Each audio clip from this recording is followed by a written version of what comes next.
బాలాపూర్ గ్రామం మరియు మండలంలోని ప్రతి ఇంటికి కృష్ణా నీళ్లు అందించాలని బీజేపీ నేత కొల్లు శంకర్ రెడ్డి ఒక్కరోజు నిరాహార దీక్షకు తెలంగాణ బీజేపీ అధికార ప్రతినిధి రఘునందన్ రావు హాజరయ్యారు. తెలంగాణలో ఇంటింటికి మంచినీళ్లు ఇవ్వకపోతే ఎలక్షన్లో ఓటు అడగను అన్న కేసీఆర్ ఇంటింటికి నీళ్లు రాలేదు కానీ నీళ్ల కాంట్రాక్ట్ పోప్స్ జాబితాలో 39వ జాబితాలో చేరిందని, ఇన్కమ్ ట్యాక్స్లు ఎగ్గొట్టిందని, కాళేశ్వరం పేరిట మిషన్ భగీరథ పేరిట లక్షల కోట్లు ఒకే సంస్థకు ఎలా దోచిపెట్టడంలో సీఎం చంద్రశేఖర్ రావు చెప్పాలి అన్నారు.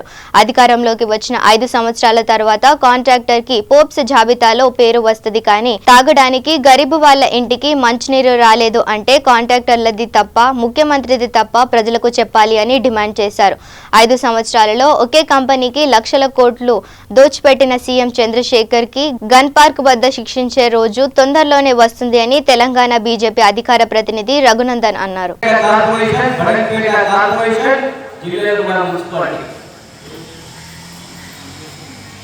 ఈ ప్రాంత ప్రజలకు త్రాగడానికి మంచినీళ్ళు ఇవ్వాలని చెప్పి అనేక పోరాటాలు చేయడం జరిగింది.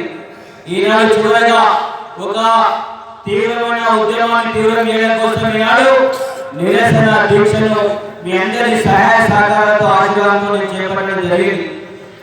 ఈ కార్యక్రమానికి అన్నా మీరు వచ్చి ఆశీర్వదించాలి, మీరు మాకు మార్గదర్శిగా ఉండాలంటే పిలువగానే వచ్చినటువంటి మన ముఖ్య అతిథి టిఆర్ఎస్ కేసీఆర్ ముఖ్యమంత్రి గుండెలు కేసీఆర్ ను నిద్ర లేకుండా చేసేటువంటి మన యువ కిషోరం రఘునందన్ ఉన్నాడు. వారికి స్వాగతం.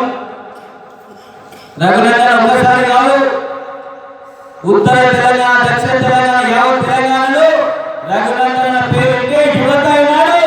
ఉత్సాహంతో భారతీయ జనతా పార్టీని గెలిపించి తీరుతాం. రాబోయే కాలంలో రఘునందన్ ఒక హోంశాఖ మంత్రిగా చూస్తామని చెప్పి ప్రజలు ఆశిస్తూ ఉన్నారు. అన్న దుబ్బాక నియోజకవర్గం మెదక్ జిల్లా, మెదక్ నుంచి పార్లమెంట్ సభ్యులుగా పోటీ చేశారు అన్న. ఆ ప్రాంతంలో కేటీఆర్ కుటుంబం ప్రజలకు ద్రోహం తలపెడతా ఉంటే వాళ్ళకు నిద్రలు లేని రాత్రులను గుర్తు పెట్టినటువంటి నాయకుడు మన యువ కిషోర్ రఘునందన్ రావు పార్టీ అధికార ప్రతినిధి.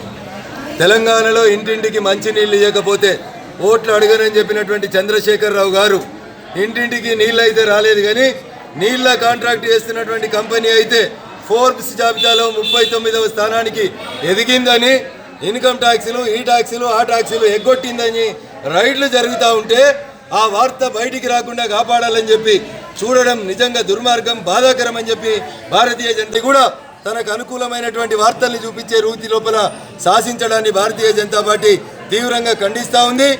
కాళేశ్వరం పేరిట, మిషన్ భగీరథ పేరిట లక్షల కోట్లు ఒకే కాంట్రాక్ట్ సంస్థకి ఏ పద్ధతిన దోచిపెట్టిరో ఇలా చంద్రశేఖర్ రావు గారు చెప్పాలి.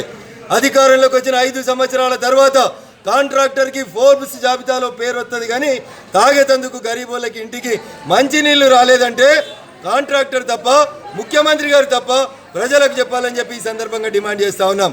5 సంవత్సరాల్లో లక్షల కోట్లు ఒకే కంపెనీకి దోచిపెట్టినటువంటి చంద్రశేఖర్ రావు గారిని ప్రజలు గన్ పార్క్ ముందు శిక్షించేటువంటి రోజు వస్తుందని చెప్పి భారతీయ జనతా పార్టీగా మేము ఆయనను హెచ్చరిస్తూ ఉన్నాం.